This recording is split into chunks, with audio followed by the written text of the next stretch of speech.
ఈ మధ్య నా టైం ఏంటో నాకే అర్థం కావట్లేదు. చూసిన 2 నిమిషాలకే పడిపోతుంది ప్రతిదీ. బ్లాక్ గోల్ మీద కొత్త బయటకు వచ్చేస్తాయి మొత్తం అని. Hello friends, one of the చిరాకెస్ట్ female lead character of Tollywood వచ్చేసి సంస్కృతి ఫ్రమ్ సరిలేరు నీకెవరు. ఈ సినిమాలో everything is fair in love and war అన్నదాన్ని సంస్కృతి నెక్స్ట్ లెవెల్కి తీసుకెళ్తుంది. గుడ్. ఎల్కేజీలో పడండి. తన పేరులో సంస్కృతి ఉన్నా కూడా వాళ్ళ ఇంట్లో వాళ్ళు XXX సోప్ వాడకపోవటం వల్ల తన పర్సనాలిటీలో సంస్కారం అన్నదైతే లేదండి. XXX సోప్ మరియు వాషింగ్ పౌడర్ సంస్కారవంతమైన సోప్. సో సంస్కృతికి హీరోని చూడంగానే లవ్ వచ్చేస్తుంది. లవ్ ఎట్ ఫస్ట్ సైట్ అనమాట. తప్పు లేదు, బికాస్ హీరో వచ్చేసి టాల్, ఫేర్ అండ్ హ్యాండ్సమ్.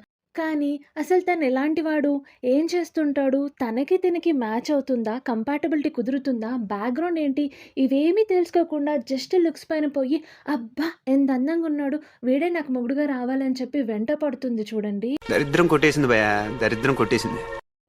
తనని చేసి చేయడం అండ్ తనకి ఇష్టం లేదు, నాకు వద్దు అని చెప్పి మంచిగా గట్టిగా చిరాగ్గా ఎన్ని విధాలా చెప్పినా కూడా వినకుండా మళ్ళీ వాళ్ళ అమ్మని, అక్కల్ని అందరిని ఇన్వాల్వ్ చేసి స్కాములు చేసి తన్ని పడేయాలని అనుకోవడం. బేసికల్లీ సంస్కృతికి కన్సెంట్తో సంబంధం లేదనమాట. తన కన్సర్న్ అలా తనకి హీరో నచ్చాడు అండ్ తనని దక్కించుకోవడం కోసం తను ఏమైనా చేస్తుంది. జీవితంలో ఏం జరుగుతుందో, ఎందుకు జరుగుతుందో ఏం అర్థం కావట్లేదు.